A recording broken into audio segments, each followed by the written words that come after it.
Wait a minute. Before leaving, I should write down everything important I find out in this notebook.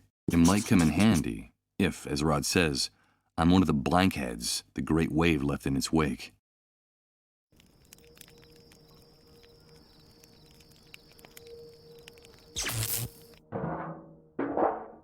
But what's happening? What is this? What the hell's going on here? Good God, I think I'm starting to lose my mind.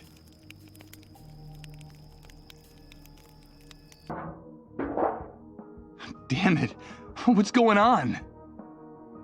It's amazing. Everything's changing again. Everything. Everything is mutating, and I haven't even moved. I don't understand. I don't understand anything.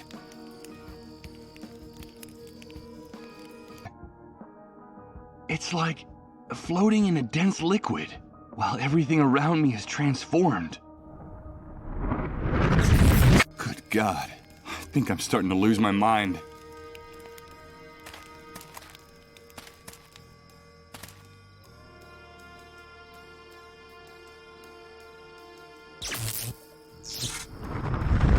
Oh no, it's starting again. It's amazing. Everything's changing. Everything. Everything is mutating, and I haven't even moved. I don't understand. I don't understand anything.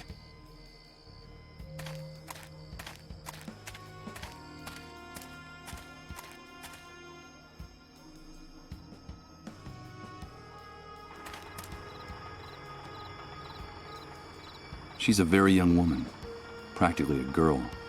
She's playing by herself with some junk she found among the scrap metal and trash.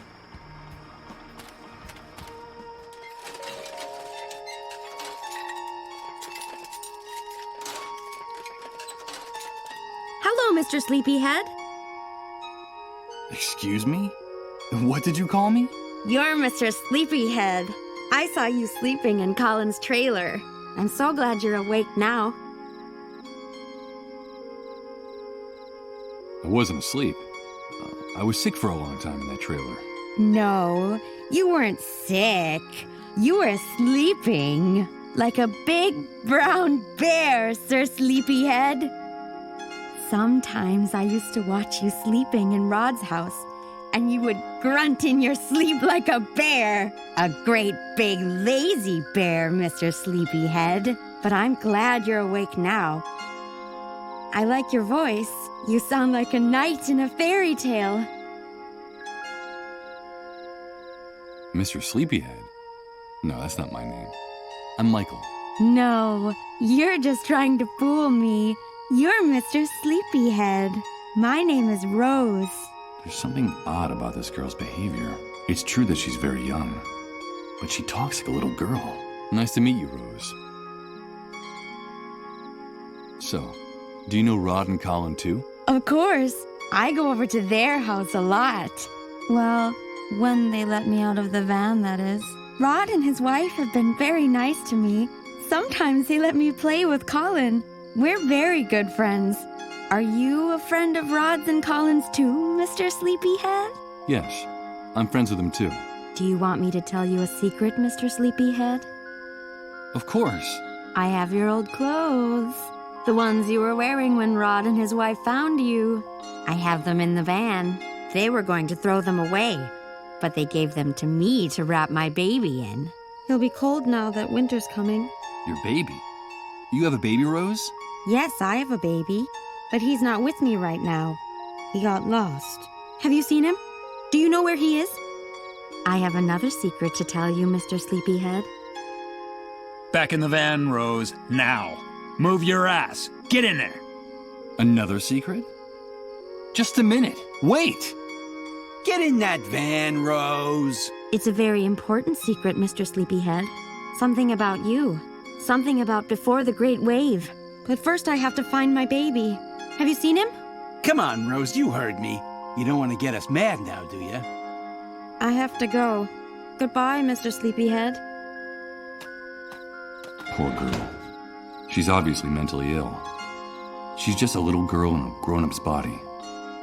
And you, if you want to go in there with her, you gotta pay like everybody else.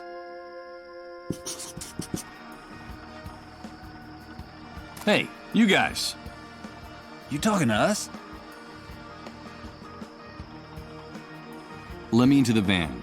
I just want to talk to Rose for a few minutes. Of course, it's none of our business what you want to do with her.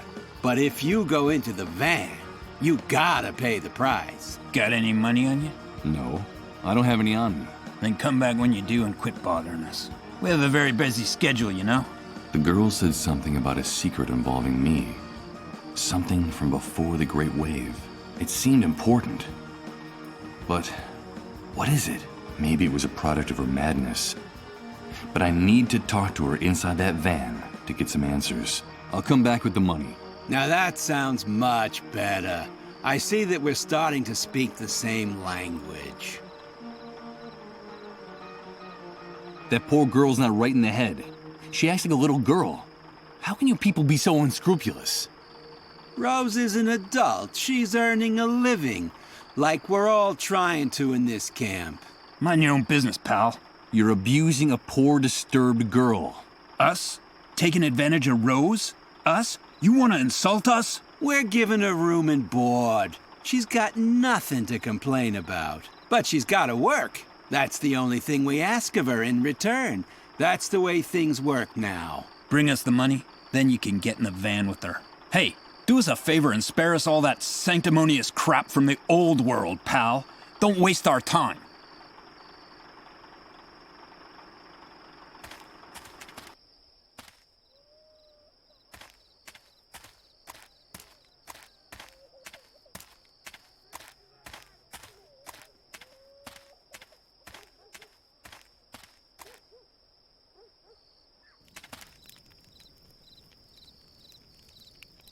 Hello. Hello, son. Would you like to get a little closer to the fire? Thanks, mister. This is a rather isolated part of the camp. What are you doing here? Well, I'm waiting. That's all. Just waiting.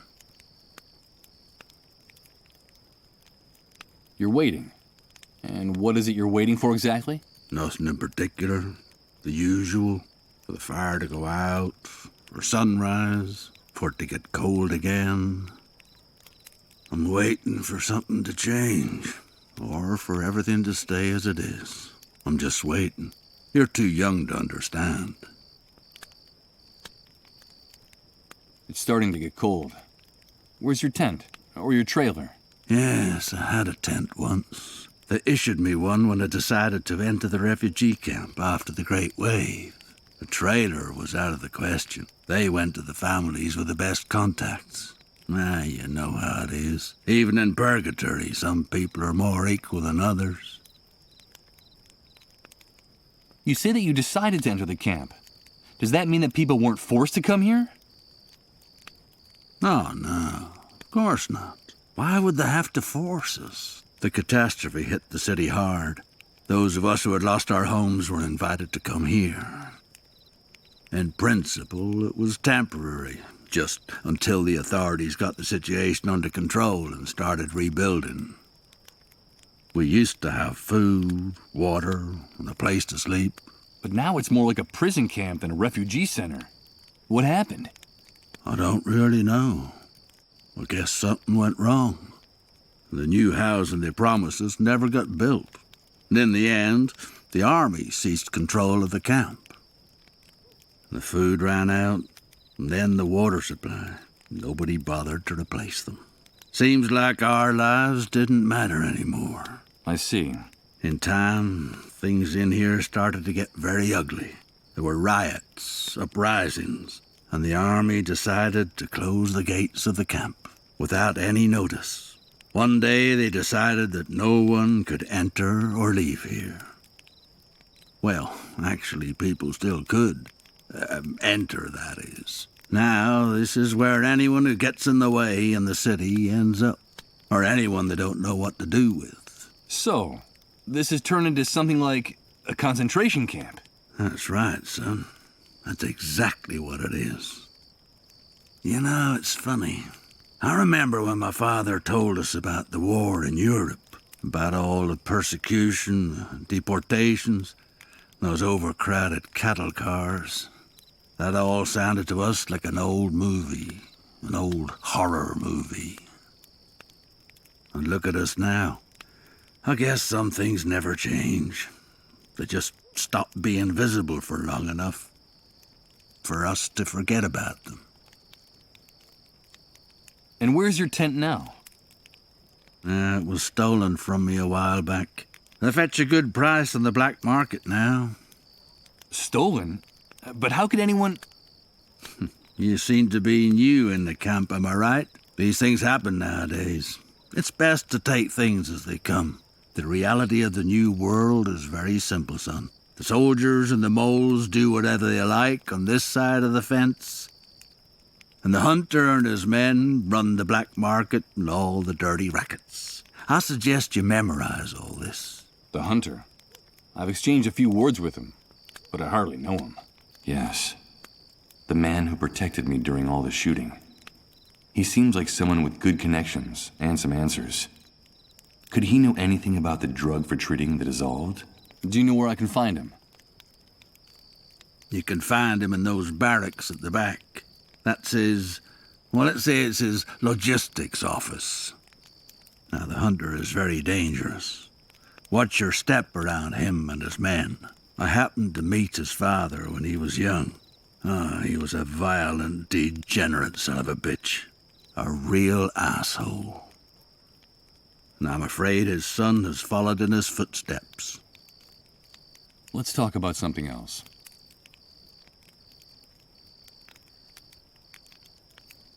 So tell me, is there any way to get out of the camp? I'm sorry, son. The only way to get out of this camp is to know someone important who can pull strings for you. Or to become a camp mole. Those traitorous scumbags have gate passes.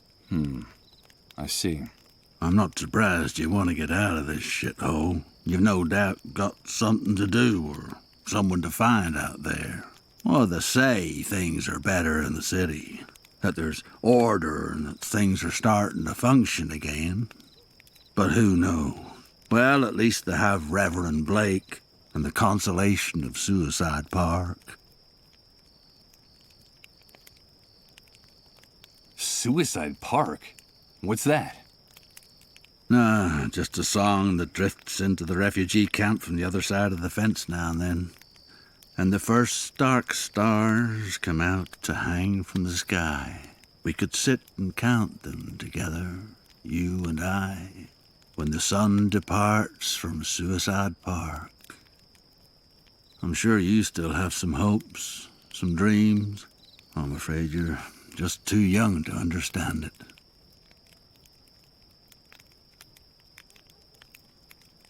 Who's Reverend Blake? He's a preacher who sometimes comes from the city to bring us a little comfort.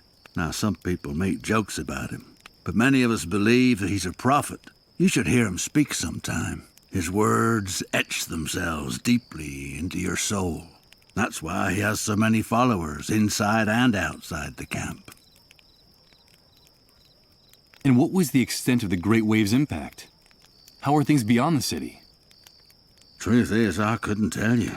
In the first days, the chaos was so overwhelming that no one worried about anything beyond their own backyard. We victims were disoriented, cut off from the world. Then I came into the camp and news from far-off places doesn't reach this prison. I'm afraid you'd have to leave here to get the answer to that question.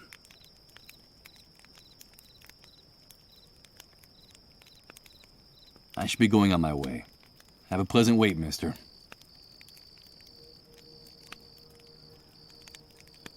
Although it seems shoddily and hastily built, it's surprising to see a brick-and-mortar building in the midst of all the trailers and hovels in the refugee camp. No doubt this must belong to someone important, or with very good contacts in here.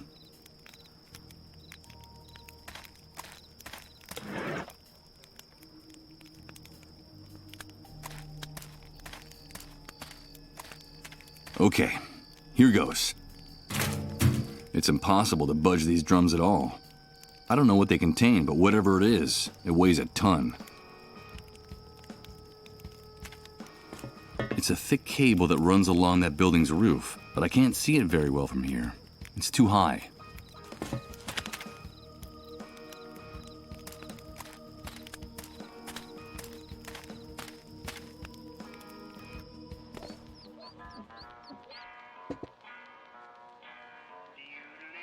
Hey, that's the guy I was talking to during the shooting by the cleanup brigades. What did he say his name was? The Hunter?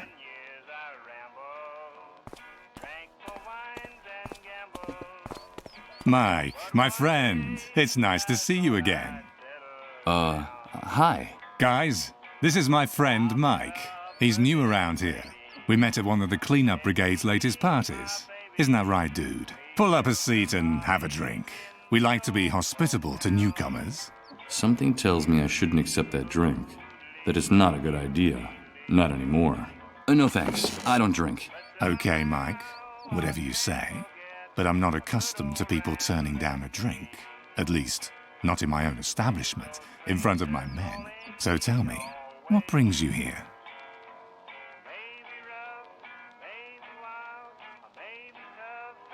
Tell me, why do they call you the Hunter? That's a good question, Mike. You know my real name is Hank, but no one calls me that anymore.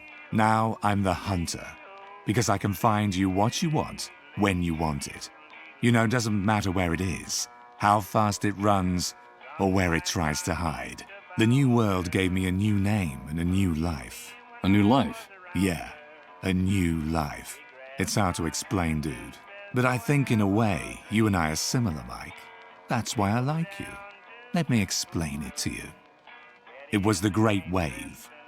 The Great Wave that changed and purified everything. The old world was a messy, complicated, and unjust place. After the Great Wave, everything became crystal clear. When all the old laws disappeared, only one rule remained. You gotta do what you gotta do. It's that simple. And that's the universal law that puts each of us in our rightful place. Do you follow me? You gotta do what you gotta do. Sounds like a handy way to justify anything and everything, even the indefensible. Yes, Hank, I follow you perfectly. I knew it. I knew you'd get it straight off, Mike. But don't call me Hank. I told you, that guy died in the Great Wave. A friend of mine is in a bad way. I need to know if there's a drug that can help the dissolved, and how to get it. A friend of yours, huh? Friendship is important, Mike. The camp is a very tough place, and you have to be loyal to your people. I like your gesture. Do I know this person? No, I don't think so. I see. Well, look, dude, I've heard something about that cure, but I don't know if it's true or just a camp legend. Sometimes desperation leads to wishful thinking. You know how it is. But if that drug exists, I can think of only one place you'd be able to find it. Where? There's a small medical center on the outskirts of the city. It's more like a pharmaceutical warehouse, but it's heavily guarded. I'd bet my bottom dollar that's where they keep anything that valuable. Maybe you should take a look at that building, if you can find a way out of this hellhole, that is. And I can't help you with that. You know I like you, dude. Let me give you a piece of advice. Stay away from those untouchables. From the dissolved. They won't bring you anything but trouble. What more can you tell me about the dissolved? Only what the authorities say. And that's all I need to know. The disease is fatal. And they say you can catch it just by breathing next to one of those untouchables. That's why they have to get rid of them as soon as possible. Have you ever seen one of those poor suckers die, dude? No, I haven't. Well, you're lucky, Mike. I don't recommend it. It's a horrible spectacle. It goes something like this. After weeks of drifting in and out of their trances, something happens inside their bodies. Something fails all of a sudden. The pain makes them kick and scream like pigs in a slaughterhouse. Then their flesh begins to melt, to become liquid. Do you understand, Mike? That's why they gave it that name. They literally dissolve. But that's terrible. Those poor people. On the contrary, dude, Those bastards spread the plague. It's them or us. Understand? Anyway, you know how it works. The cleanup brigades tend to be more than generous with responsible citizens who help them with their mission of tracking down the dissolved. And can't you get hold of some of that drug for me? I don't get mixed up in things like that, dude. The army has made it very clear. Helping or hiding the dissolved will be severely punished. Not even collaborators are free from reprisals. You saw what happened to that mole. Those pigs are ruthless about this. What are you talking about, those pigs? That's camp slang. The soldiers, the cleanup brigades. The inhabitants of this shithole call anyone with a rifle and a uniform a pig. They can blow your head off right on the spot with impunity. I should be going now. Fine, Mike. You're welcome anytime. Remember, dude, here we can get you whatever you need. No questions asked.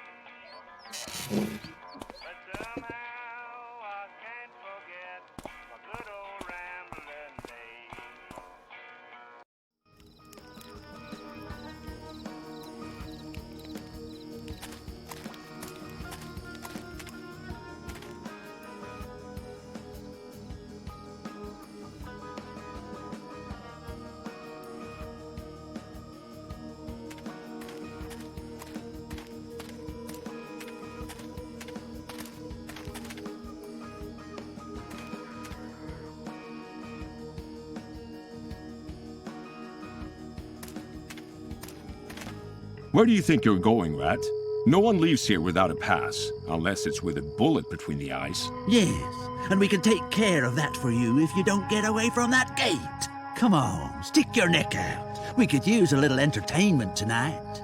What's the matter, Rat? Cat got your tongue? I think it's best if I get away from the gate.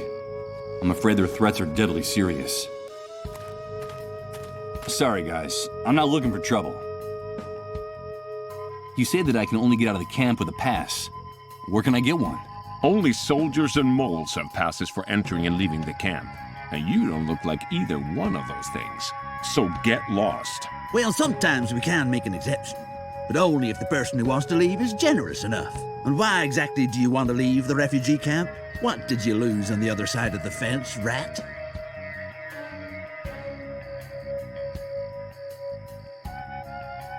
So, I've heard things are better in the city. Is that true? Yeah, it could be.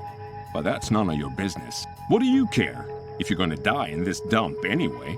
Get the idea of leaving right out of your head. There's no place for rats like you on the other side of the fence. Unless you want to take a walk in Suicide Park. Do you want to become a Dark Star, Rat? Now quit bothering us and get lost. Let's talk about something else. But why are you calling me Rat? Who's in charge here? Well, did you hear that? It looks like we have a new kid on the block. Let me ask you something. If you people living in this camp crawl around in garbage, build your houses out of garbage, and eat garbage, what else are we going to call you? We're in charge here, the ones with the rifles. And that's the only rule you need to know. See all those dark stains on the wall next to the barbed wire? Yes, I see them. They're the guts and brains of rats like you who forgot the golden rule. We call it the Wall of Shame. We're in charge here. That's pretty easy to grasp, isn't it? But sometimes one of you forgets. And that gives us some more motivation to make you better students. So, how's your memory? My memory? That's funny. In another context, that would be an amusing question, but there's nothing amusing about these animals. My memory works well enough to remember who's in charge here. Don't worry. You catch on fast, right? That's a good thing. Now get out of here. Nice motorcycle. It is, isn't it? It's ours. So get anywhere near it, and you'll end up against that wall. You don't have the authority to touch it, or point at it, or even look at it. Dare to touch it with your grubby hands, and you're a dead man. I guarantee it. Got it? Okay, understood. I won't bother you anymore. Get lost.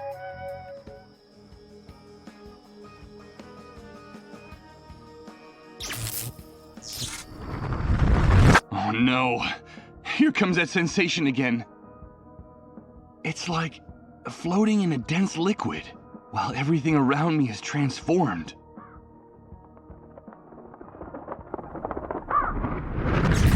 Good God.